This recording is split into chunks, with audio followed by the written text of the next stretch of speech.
Hello बच्चों, कैसे हो आप सब। आज हम स्टार्ट करेंगे क्लास 10 साइंस में चैप्टर नंबर 6 लाइफ प्रोसेस का पार्ट सेकंड।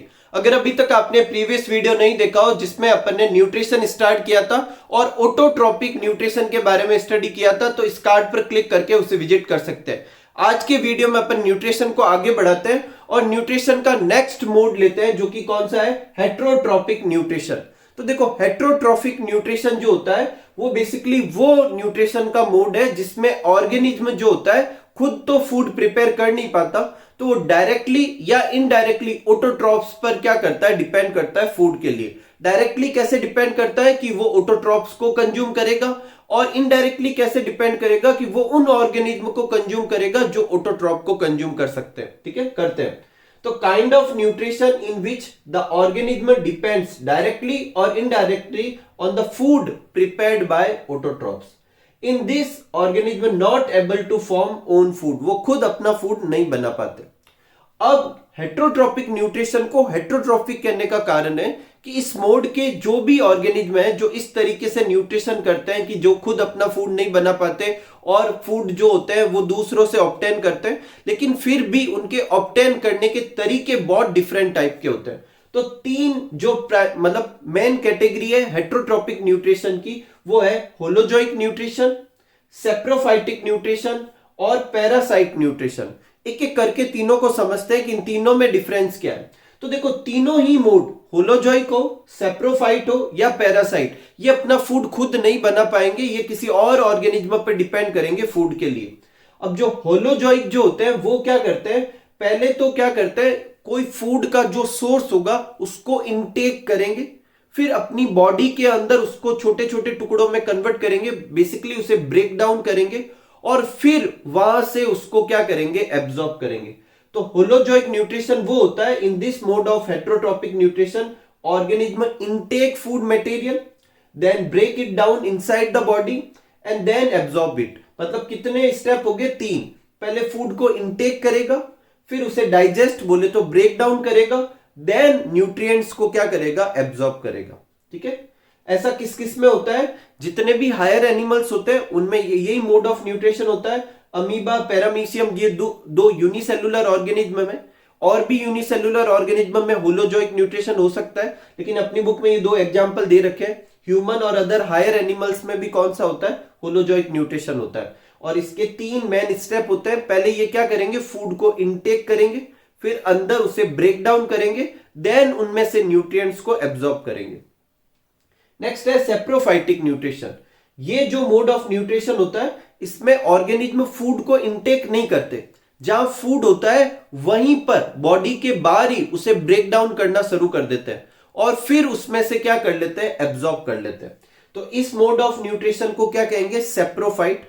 अक्सर ये जो होता है डेड और डिकेड जो सब्सटेंस होते हैं उनसे अपना न्यूट्रिशन क्या करते हैं, ऑब्टेन करते हैं।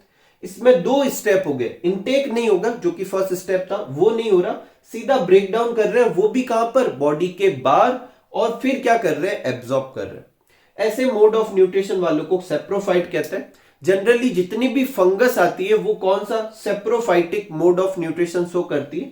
जैसे कि ब्रेड माउल्ट, जो कि ब्रेड के ऊपर ग्रीन कलर का जो ग्रो करता है, वो ईस्ट जो है एक तरह की यूनिसेलुलर फंगस होती है।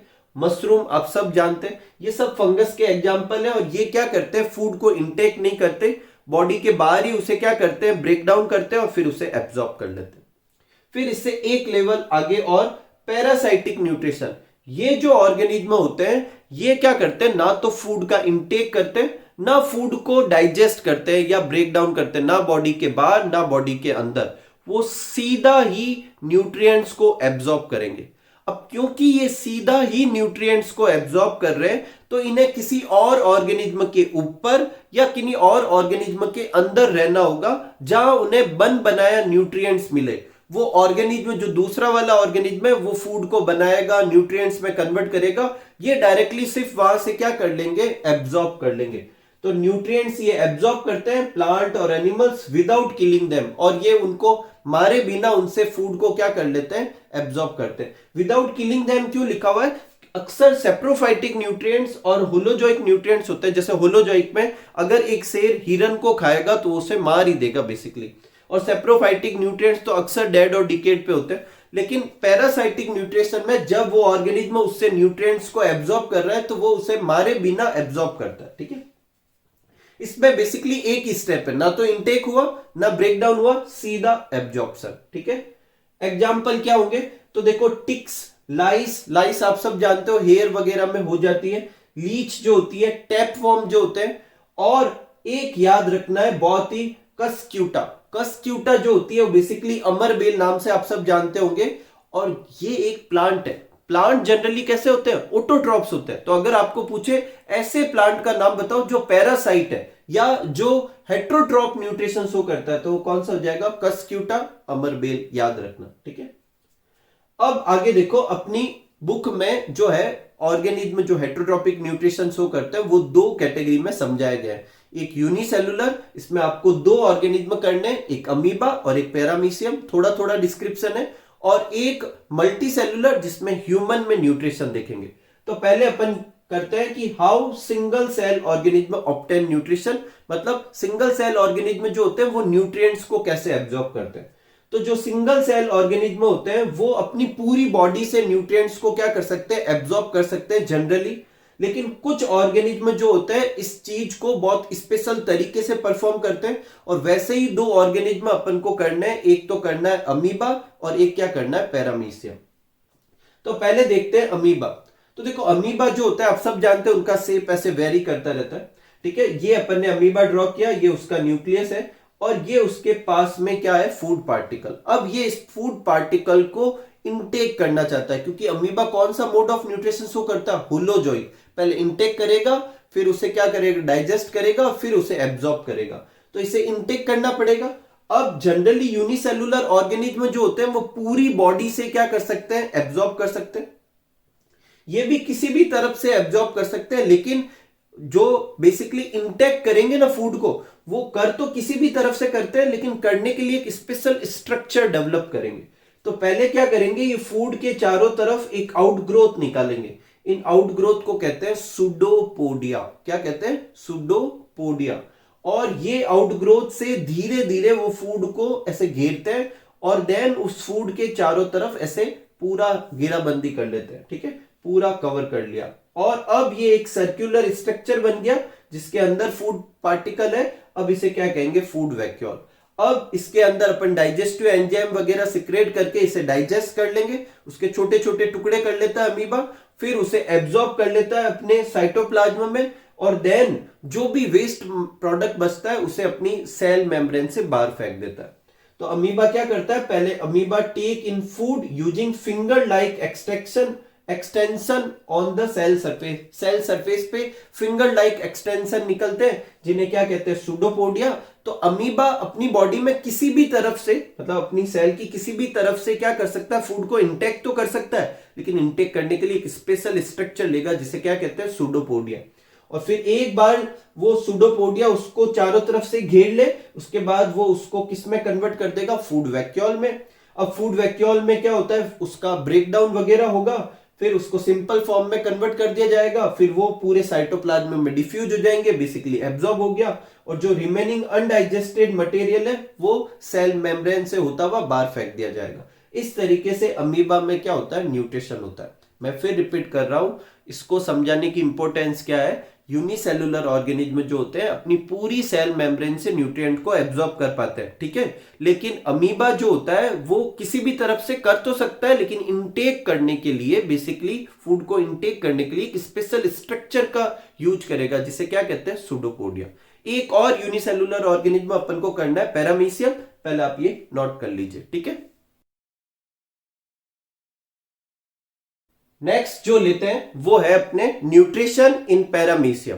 तो ये भी एक सिंगल सेल ऑर्गेनिज्म है, लेकिन इसमें एक और यूनिक फीचर होता है, ये अपनी बॉडी की हर तरफ से फूड को इंटेक नहीं कर सकता, एक स्पेशल जगह से ही फूड को इंटेक कर पाएगा। और इंटेक करने के लिए एक स्पेशल स्पोर्ट तो यूज करता ही है, उस स्पोर्ट तक फूड को ले जाने के लिए भी एक स्पेशल स्ट्रक्चर का इस्तेमाल करेगा।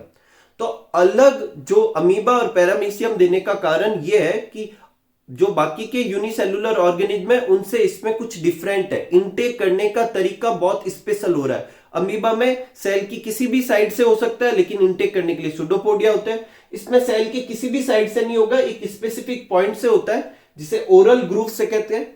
और यहां तक फूड लाने के लिए ये अपने देखो इसकी पूरी बॉडी पर हेयर लाइक स्ट्रक्चर जिन्हें सीलिया कहते हैं, उस सीलिया से फूड को धकेल कर इधर तक लाता है, फिर ये फूड इसके अंदर की तरफ एंटर करता है। तो इन paramecium food is taken at a specific spot, एक स्पेसिफिक स्पॉट से फूड को इनटेक किया जाएगा, एक यूनिक फीचर। और दूसरा, वहां तक लाने के लिए इसके पास क्या होते हैं, सीलिया होते हैं, जो कि क्या करते हैं, वहां तक फूड को लाते हैं और फिर वो इनटेक करता है। ठीक है, बाकी का वही मोड रहेगा, ये अंदर जाएगा फूड वैक्यूल में, फिर वहां पर डाइजेस्ट होगा, फिर एब्जॉर्ब कर लिया जाएगा और अनडाइजेस्टेड मटेरियल सेल मेम्ब्रेन से होते हुए बाहर फेंक दिया जाएगा। ठीक है, तो ये अपने यूनिसेलुलर ऑर्गेनिज्म में न्यूट्रिशन का तरीका था। अब अपन देखेंगे न्यूट्रिशन इन ह्यूमन। ह्यूमन में न्यूट्रिशन कैसे होता है। तो ह्यूमन भी एक होलोजोइक ऑर्गेनिज्म होता है, तो इसका मतलब उसमें भी होलोजोइक न्यूट्रिशन होगा और उसके भी वही स्टेप होंगे। पहले फूड को क्या करेगा, इनटेक करेगा, फिर उसे ब्रेक डाउन करेगा और ब्रेक डाउन करने के लिए डाइजेस्टिव एंजाइम का इस्तेमाल करता है और इसे अपन डाइजेशन कहते हैं। पहला स्टेप जो इनटेक ऑफ फूड होता है इसे इंजेशन भी कह सकते हैं, दूसरे में ब्रेक डाउन करता है उसे डाइजेशन कहते हैं, देन वो क्या करता है, एब्जॉर्प्शन करता है। इसके आगे भी दो स्टेप इसमें होते हैं जिसमें वो क्या करता है, फूड को यूटिलाइज करता है कि भाई इसको कहां यूज करना है जो एब्जॉर्ब कर रखा है, और जो अनडाइजेस्टेड अनएब्जॉर्ब फूड है उसे बॉडी से बाहर भी निकालता है जिसे इजेशन कहते हैं। तो अभी अपन ने देखा कि ह्यूमन जो है वो बेसिकली होलोजोइक न्यूट्रिशन शो करता है और फूड को ब्रेक डाउन अपनी बॉडी के अंदर करता है और करने के लिए वो क्या करता है, डाइजेस्टिव एंजाइम का इस्तेमाल करता है। तो पहला क्वेश्चन ये बनता है और अपनी बुक में दे भी रखा है कि डाइजेस्टिव एंजाइम होते क्या है। तो इन्हें समझने से पहले एक चीज समझनी चाहिए आपको कि देखो जैसे सेल जो केमिकल रिएक्शंस होती है अपने आपने केमिकल रिएक्शन की होगी, तो केमिकल रिएक्शन जो होती है उसकी स्पीड को बढ़ाने के लिए कुछ सब्सटेंस का इस्तेमाल किया जाता है, उन्हें अपन कहते हैं कैटालिस्ट। कैटालिस्ट कुछ सर्टेन सब्सटेंसेज होते हैं जो क्या करते हैं, एक पर्टिकुलर केमिकल रिएक्शन की स्पीड को बढ़ाते हैं। ठीक है, अब अपनी बॉडी में भी बहुत सारी रिएक्शंस चलती है, उसे कहते हैं बायोकेमिकल रिएक्शन। जैसे डाइजेशन में जो फूड को ब्रेक डाउन किया जाएगा ये भी एक केमिकल रिएक्शन है और उसकी भी स्पीड को बढ़ाना होगा। तो जो लिविंग ऑर्गेनिज्म के अंदर रिएक्शन चलती है उसे कहते हैं बायोकेमिकल रिएक्शन। क्या कहते हैं, बायोकेमिकल रिएक्शन। और उसकी स्पीड को बढ़ाने के लिए जिन केमिकल सब्सटेंस का इस्तेमाल किया जाता है उसे कहते हैं बायोकैटालिस्ट। क्या कहते हैं, बायोकैटालिस्ट। और उन्हीं बायोकैटालिस्ट को एंजाइम भी कह सकते हैं। क्या कह सकते हैं, एंजाइम।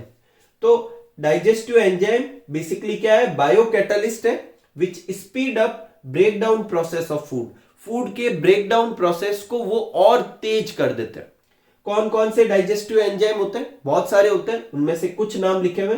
सेलेवरी एमाइलेज जो अपनी सलाइवा में होता है, पेप्सिन जो अपने स्टमक में सिक्रेट होता है, लाइपेज जो एक तरह का लिपिड को या फैट को डाइजेस्ट करने वाला एंजाइम होता है। अब ये सब कहां पर है, कैसे ह्यूमन कैसे डाइजेस्ट करता है, ह्यूमन में फूड इंटेक करने का क्या तरीका है, तो वो पूरा अपन को अच्छे से समझना है। पहले आप ये नोट कर लीजिए फिर अपन उसको स्टार्ट करते हैं। ठीक है,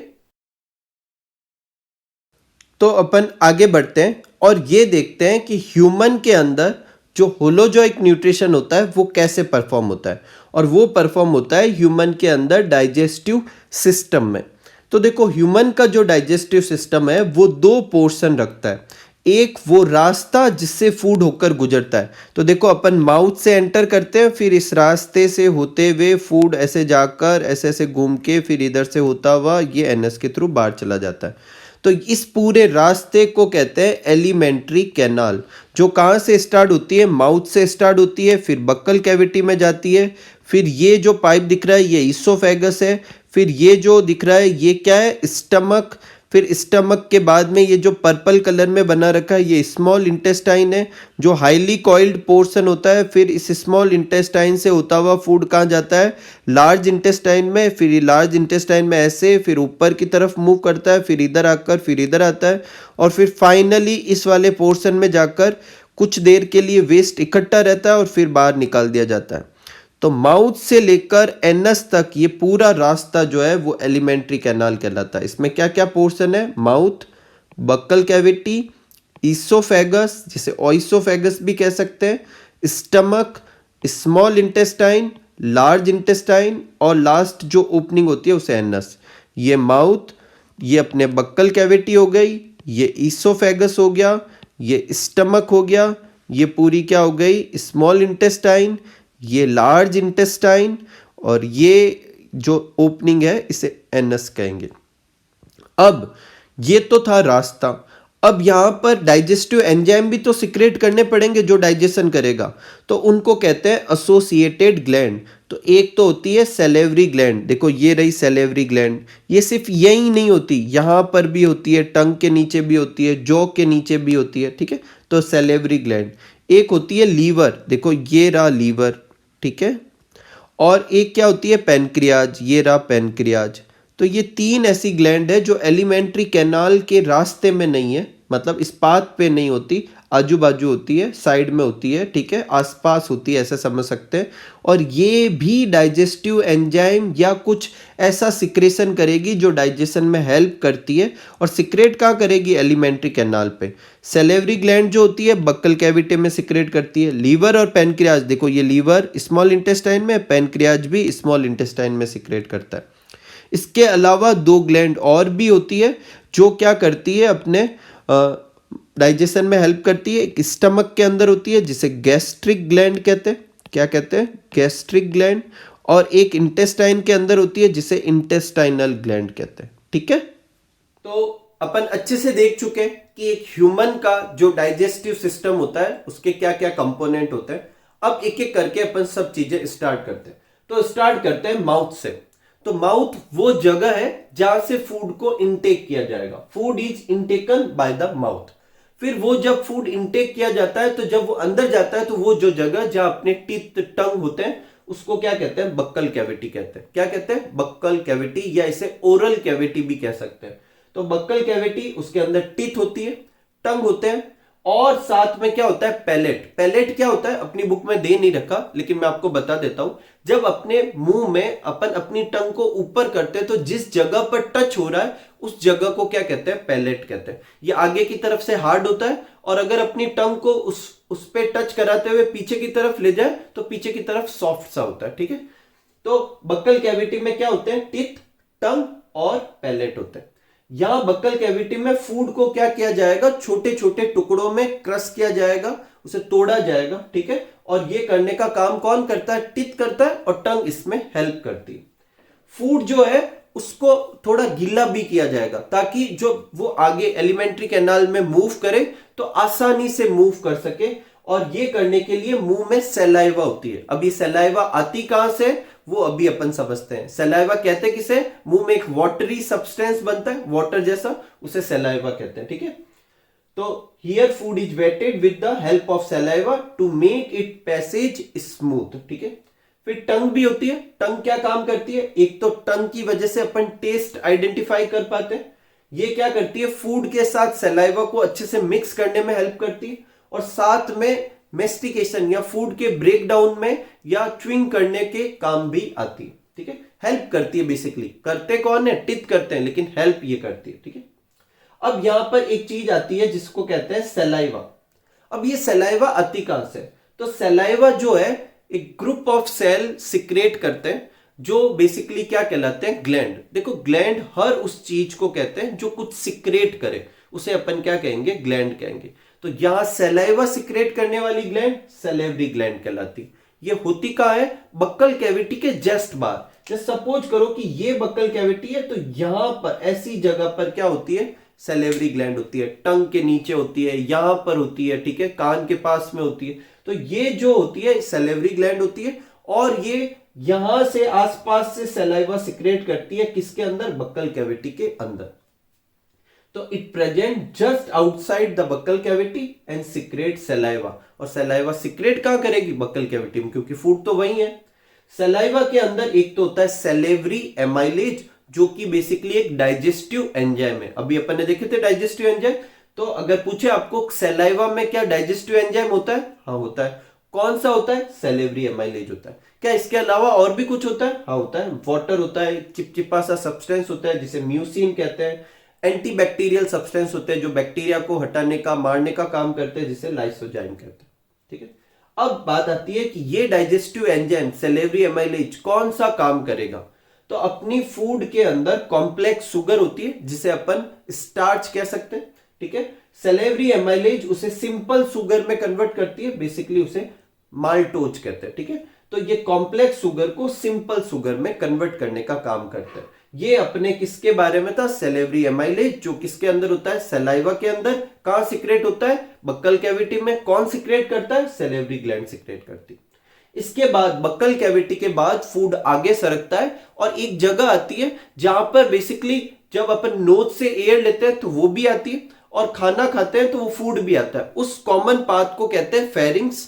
वो अपनी बुक में नाम दे नहीं रखा, लेकिन बक्कल कैविटी के आगे क्या आता है, फेरिंग्स। और फेरिंग्स के बाद फूड जो है फूड पाइप के अंदर जाता है, जिसे बेसिकली इसोफेगस या ओइसोफेगस कहते हैं, ठीक है। तो partially digested food, partially digest क्यों, क्योंकि कुछ तो यहां डाइजेस्ट हुआ ही। Partially digested food move into food pipe, वो किसके अंदर जाता है, फूड पाइप के अंदर, जिसे इसोफेगस कहते हैं। अब इस इसोफेगस की जो वॉल जो होती है वो मस्क्यूलर वॉल होती है और उसके अंदर कंटिन्यूअस कॉन्ट्रेक्शन, पहले से कॉन्ट्रैक्ट फिर रिलैक्सेशन, कॉन्ट्रैक्ट रिलैक्सेशन, जिससे फूड को आगे की तरफ धक्का मिलता है। और इन मोशन को, इन मूवमेंट्स को कहते हैं पेरिस्टेलेटिक मूवमेंट। और ये सिर्फ इसोफेगस में नहीं होते, पूरे एलिमेंट्री कैनाल में होते हैं। तो आपको पूछे एलिमेंट्री कैनाल या इसोफेगस में पेरिस्टेलेटिक मूवमेंट क्या है, तो ये कंटिन्यूअस कॉन्ट्रैक्शन एंड रिलैक्सेशन है, जिसकी वजह से फूड क्या होता है, आगे की तरफ मूव करता है। Due to it food transfer to stomach, या मतलब अब इसोफेगस के आगे अगला जो पार्ट है वो क्या है, स्टमक है, तो वहां चला जाता है, नहीं तो फूड आगे की तरफ मूव करता है। याद रहेगा, ये सिर्फ इसोफेगस में नहीं होता, पूरी alimentary canal, small intestine, large intestine, सब जगह होगा। नेक्स्ट अपना पोर्शन आता है जिसे कहते हैं स्टमक। तो देखो ये जो ऊपर छोटा सा पाइप दे रखा है, ये ऊपर से इसोफेगस आ रही थी, फिर ये इस वाले पर्टिकुलर ऑर्गन में खुलता है, जो कि एलिमेंट्री कैनाल का वाइडेस्ट पार्ट है, ठीक है। जे शेप्ड का दिखता है, ये देखो जे शेप बन रहा है ना, ऐसे जे शेप का एक ऑर्गन है।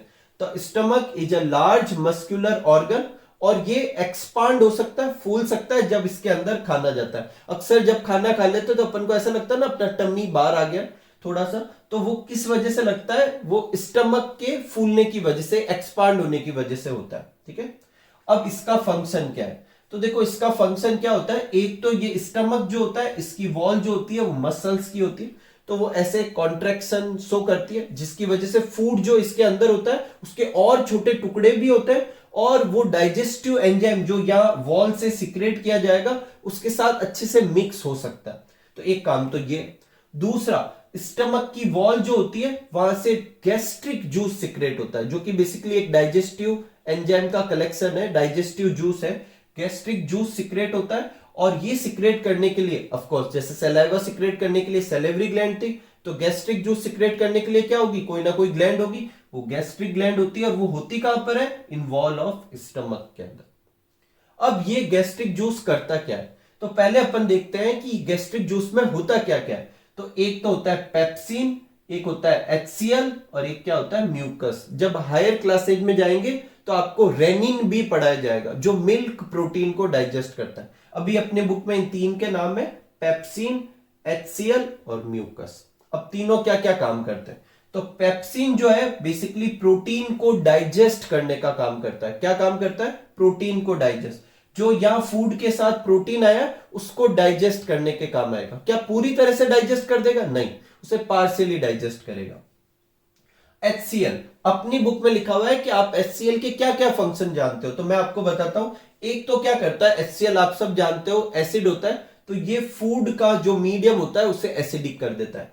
अब एसिडिक करने से फायदा क्या होगा, तो देखो यहां जो फूड आ रहा है वो इसोफेगस ला रहा है, इसोफेगस उस फूड को कहां से ला रहा है, बक्कल कैविटी से। बक्कल कैविटी में सैलिवरी एमाइलेज था, तो सैलिवरी एमाइलेज का एक्शन रुकेगा तब कोई दूसरा एंजाइम काम कर पाएगा। तो एक तो ये इनएक्टिवेट करता है सैलिवरी एमाइलेज को।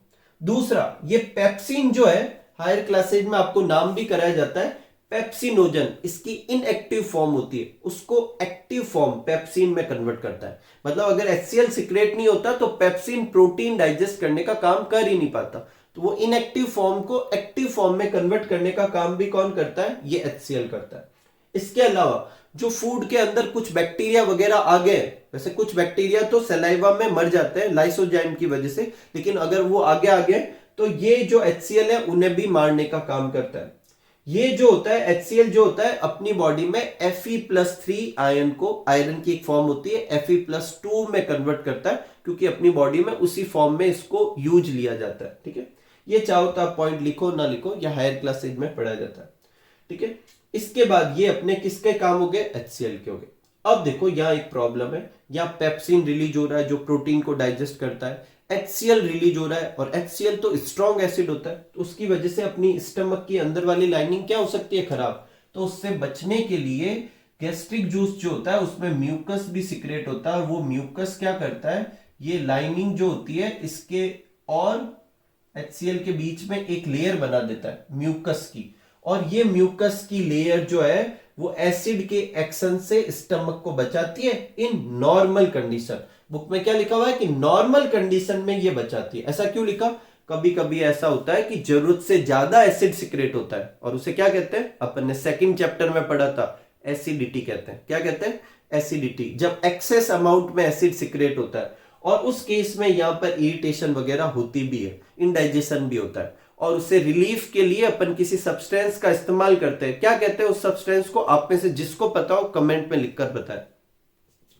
तो ये अपने स्टमक के बारे में था। स्टमक में फूड आता है, वो एक्सपांड हो जाता है, उसके दो फंक्शन होते हैं, फूड को डाइजेस्टिव जूस के साथ अच्छे से मिक्स करता है, उसे ब्रेक डाउन भी करता है, और गैस्ट्रिक जूस जो सिक्रेट होता है जिसमें पेप्सिन प्रोटीन को डाइजेस्ट करता है, ये HCl के फंक्शन है, और म्यूकस क्या करता है, स्टमक खुद को बचाता है। इसके बाद जो फूड होगा वो यहां से आगे अगले पार्ट में चला जाएगा, और अगला पार्ट कौन सा है, स्मॉल इंटेस्टाइन। लेकिन वहां जब जाएगा तो उसकी जो यहां से निकलते समय उसकी जो मूवमेंट होगा उसको एक स्फिंक्टर कंट्रोल करता है। स्फिंक्टर क्या होता है, ऐसे थोड़े थोड़े, मतलब एक तो वो पीछे की तरफ नहीं जाने देता फूड को, और एक फूड के मूवमेंट को कंट्रोल करता है। यहाँ जो स्फिंक्टर होता है उसके नाम भी होते हैं। देखो, एक स्फिंक्टर यहाँ होता है जिसे कार्डियक स्फिंक्टर कहते हैं, हायर क्लासेज में पढ़ाया जाता है, और यहाँ जो स्फिंक्टर होता है उसे पाइलोरिक स्फिंक्टर कहते हैं। अपनी बुक में नाम नहीं, अपने लोड में नहीं लेना, बस याद रखना है कि यहाँ पर एक स्फिंक्टर होता है। तो the exit of food from stomach regulated by sphincter muscles. ठीक है, तो ये आप नोट कर लीजिए। फिर अपन नेक्स्ट जो टॉपिक है वो करते हैं। अब फूड कहां चला जाएगा, स्मॉल इंटेस्टाइन में। ठीक है, तो उसे देखते हैं। नेक्स्ट पोर्शन लेते हैं जो कि है स्मॉल इंटेस्टाइन। तो ये इसोफेगस थी, इसके बाद स्टमक में पोर्शन जो भी अपना था डाइजेशन होना था वो हुआ। उसके बाद यहाँ एक स्फिंक्टर होता है जो फूड के मतलब निकलने को रेगुलेट करता है, और उसके बाद फूड देखो इस वाले पोर्शन में आ जाता है। ये इनिशियल इतना सा जो पोर्शन है वो स्मॉल इंटेस्टाइन का इनिशियल पोर्शन होता है जिसे ड्यूडेनम कहते हैं। अपनी बुक में स्मॉल इंटेस्टाइन के जो सब पार्ट है उनके नाम नहीं दे रखे, लेकिन मैं आपको नॉलेज के लिए बता रहा हूँ, ये ड्यूडेनम कहलाता है। फिर ये देखो एक और कॉइल्ड पोर्शन में खुलता है, इसे कहते हैं जेजुनम, और लास्ट में वो किस में खुलता है, और कॉइल्ड पोर्शन होता है जिसे इलियम कहते हैं, और इलियम फिर लार्ज इंटेस्टाइन में खुल जाएगा। तो ये यहाँ से लेकर ये जो पूरा पोर्शन दिख रहा है इसे अपन क्या कहेंगे, स्मॉल इंटेस्टाइन। इसे स्मॉल कहने का कारण इसका डायमीटर होता है। स्मॉल इंटेस्टाइन डायमीटर में कम होती है, लार्ज इंटेस्टाइन डायमीटर में बड़ी होती है। हालांकि लेंथ जो होती है स्मॉल इंटेस्टाइन की काफ़ी ज़्यादा होती है। ठीक है, तो स्टमक जो है वो देखो किस में ओपन हो रहा है, स्मॉल इंटेस्टाइन में ओपन हो रहा है। ये लॉन्गेस्ट पोर्शन होता है एलिमेंट्री कैनाल का, लेकिन इतना लंबा होने के बाद भी एक छोटी सी जगह पर रह पा रहा है। क्यों, देखो एक्सटेंसिव कॉइलिंग शो कर रखी है ऐसे वैसे। ठीक है, तो due to excessive coiling it fitted into a compact space. It is the site of complete digestion, पूरी तरीके से डाइजेशन हो जाता है, और मैक्सिमम एब्जॉर्प्शन, सबसे ज्यादा एब्जॉर्प्शन और पूरा डाइजेशन कहां पर होता है, स्मॉल इंटेस्टाइन में होता है। It receive secretion of the liver, pancreas and intestinal gland. यहाँ पर देखो, यहाँ पर होता है अपने लीवर, ठीक है, वो सिक्रेशन यहीं डालता है। यहाँ पर बीच में पैनक्रियाज होता है, वो भी सिक्रेशन यहीं डालता है, और इंटेस्टाइन की खुद की वॉल में भी ग्लैंड होती है जिसे इंटेस्टाइनल ग्लैंड कहते हैं। ठीक है, तो अब आगे समझते हैं। देखो, स्टमक से खाना इस वाले पोर्शन में आ गया जो कि बेसिकली स्मॉल इंटेस्टाइन को ही शो करता है, वैसे इसे ड्यूडेनम कहते हैं। और ये अपने हैं लीवर। ठीक है। तो सबसे पहले अपन ये देखते हैं लीवर का क्या सीन है। तो लीवर जो है दिन भर एक एल्केलाइन फ्लूइड बनाता है जिसे कहते हैं बाइल जूस। जब इंटेस्टाइन में फूड होता है तो यहाँ से बाइल जूस इसमें आ जाता है, नहीं तो ये बाइल जूस एक ग्रीन कलर के पाउच में स्टोर करके रखा जाता है जिसे अपन क्या कहते हैं, गॉल ब्लैडर। तो liver secrete alkaline bile juice, alkaline मतलब ये बेसिक होता है नेचर में, बाइल जूस सिक्रेट करता है जिसके अंदर बाइल सॉल्ट होते हैं, लेकिन कोई भी एंजाइम नहीं होता।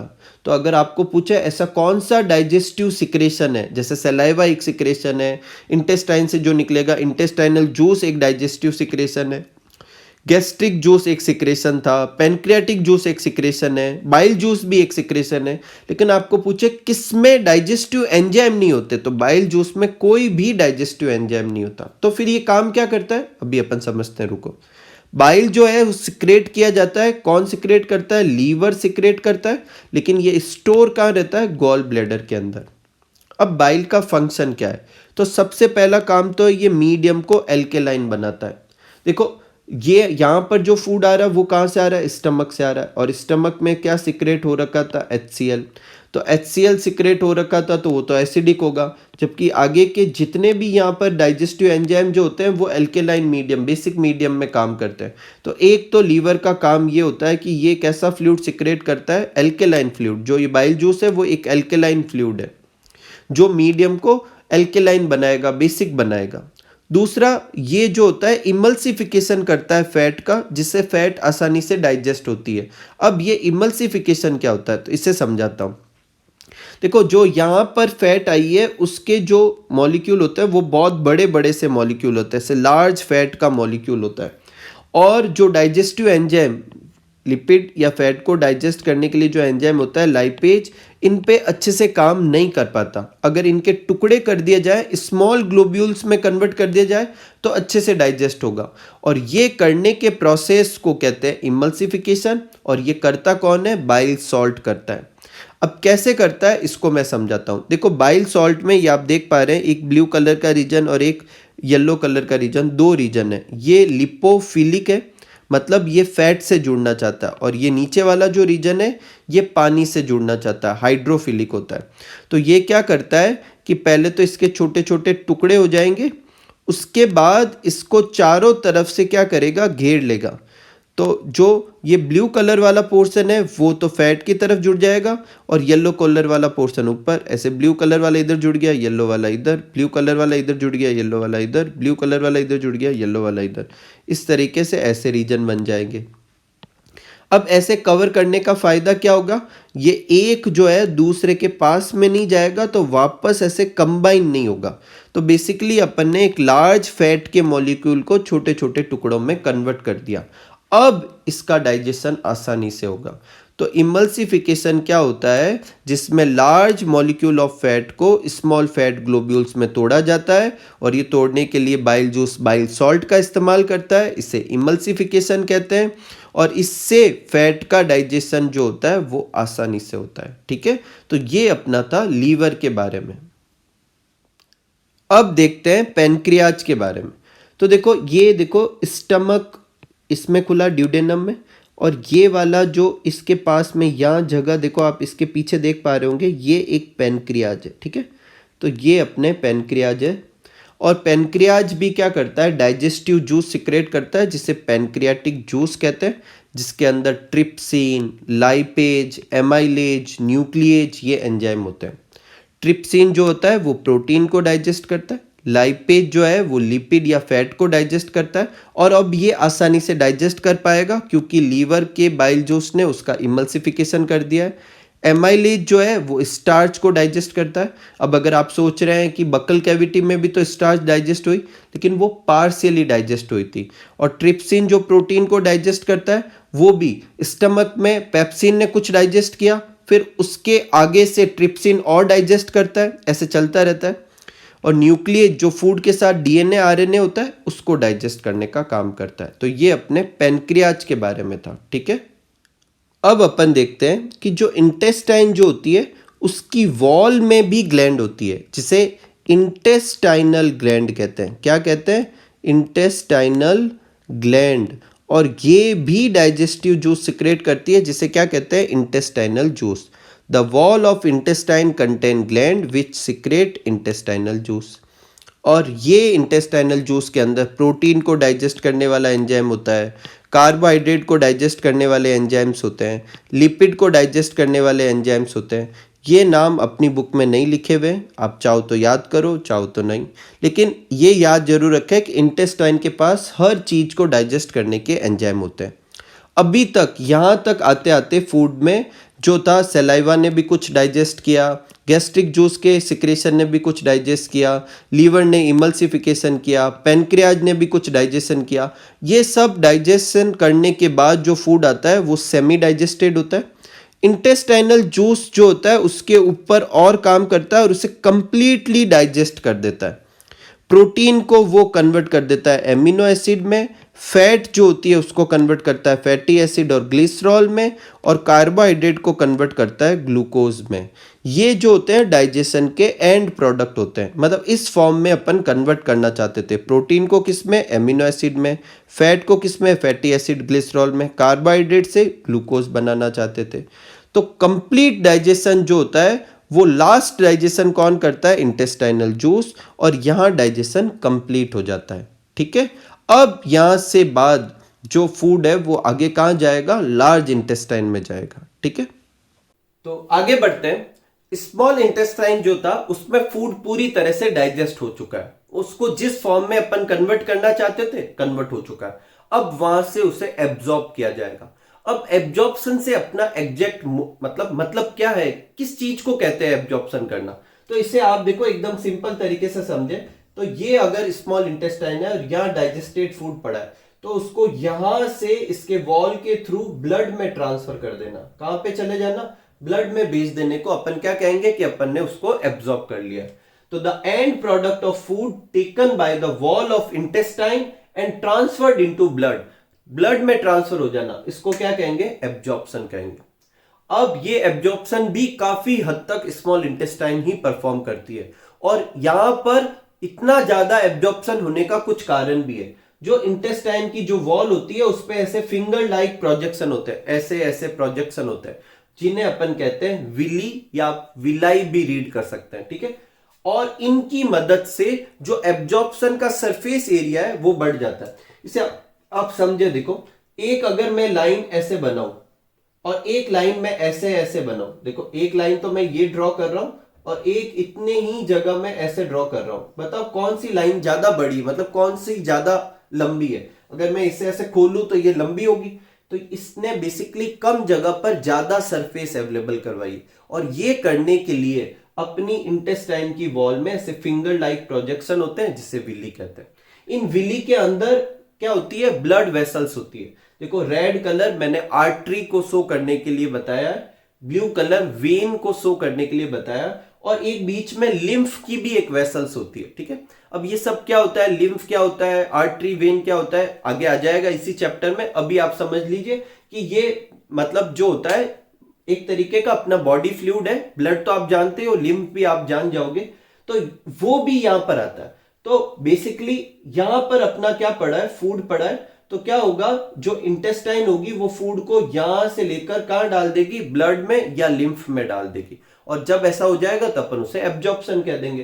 तो ये जो विली जो होती है, एक तो क्या करती है, सरफेस एरिया को इंक्रीज करती है, साथ में विली में क्या होता है कि ब्लड वेसल्स जो होता है वो भी होती है, ब्लड वेसल्स है ना, विच टेक एब्जॉर्ब फूड। जैसे ही फूड यहां पे जाएगा, ब्लड से होता हुआ वो पूरी बॉडी में चला जाएगा, हर सेल तक चला जाएगा जहां उसे यूटिलाइज किया जाएगा।